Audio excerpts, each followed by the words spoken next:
Sayın Atatan YouTube kanalımızın izleyenleri, Türkmenistan gündemi haber bültenimize hoş geldiniz. Bültenimizdeki haber başlıkları: Türkmenistan'da internet kullanıcıları sayısında artış. Türkmenistan, Irak'a doğalgaz ihraç edecek ve son haberimiz Türkmenistan, Filistin halkına insani yardım gönderdi. İlk haberimiz Türkmenistan'da internet kullanıcıları sayısında artış. Türkmen İletişim Ajansı Başkanı Hacı Murat Hudayvuliyev, Uluslararası Telekomünikasyon, Telemetri, Bilgi Teknolojileri ve Televizyon ve Radyo Ekipmanları Türkmentel 2023 konferansında yaptığı konuşmada Türkmenistan'ın yerleşim yerlerinde hızlı internet sağlanmakta olduğunu belirtti. İslam Kalkınma Bankası ile birlikte telekom operatörü ağlarını genişletme ve modernleştirmeye yönelik 273 milyon dolarlık bir dizi projeyi hayata geçirdiklerini belirtti. Bu sayede nüfuslu bölgeleri yüksek hızlı internet sağladık.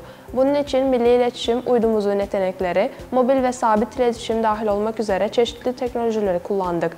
Bugün Türkmenistan'daki toplam internet kullanıcısı sayısının 3.149.178 kişi olduğunu, bunların 421.609'unun kablolu internet kullanıcısı ve 2.727.569'unun mobil internet kullanıcısı olduğunu da sözlerine ekledi. Ayrıca transit trafik kapasitesinin artırılmasına özel önem verildiğini, özellikle ulaşım ağının genişletilmesi için çaba gösterildiğini belirtti. Ajans Başkanı, Türkmenistan'da bilgi aktarımı için 8 ülkeler arası fiber optik yönlendirmenin kurulduğunu da kaydetti. Sıradaki haberimiz Türkmenistan, Irak'a doğalgaz ihraç edecek. Türkmenistan'ın başkenti Aşgabat'ta Türkmengaz Devlet Kurumu temsilcileri ile Irak Cumhuriyeti Elektrik ve Enerji Bakanı Ziyad Ali Fadel başkanlığındaki heyet arasında toplantı düzenlendi. Toplantıda Irak Bakanı, ülkesinin enerji sektöründe büyük potansiyele sahip olan Türkmenistan ile karşılıklı yarara dayalı ilişkileri daha da geliştirmeye hazır olduklarını ifade etti. Bu bağlamda taraflar,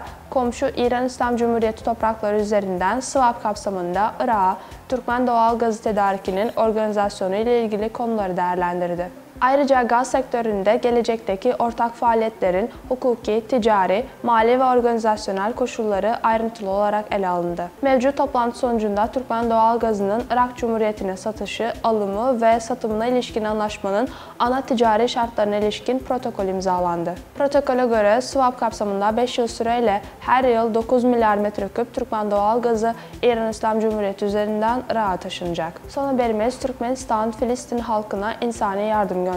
Türkmen halkının kadim dostluk ilişkilerine ve insani geleneklerine dayanarak Filistin halkına ve öncelikli olarak Filistinli çocuklar için Guranlı Berdi Muhammedov'un ismini taşıyan Himayeye Muhtaç Çocuklar Hayır Vakfı'nın adından 2023 yılının Kasım ayında insani yardım gönderilmesi amacıyla Türkmenistan Devlet Başkanı ilgili kararnameyi imzaladı.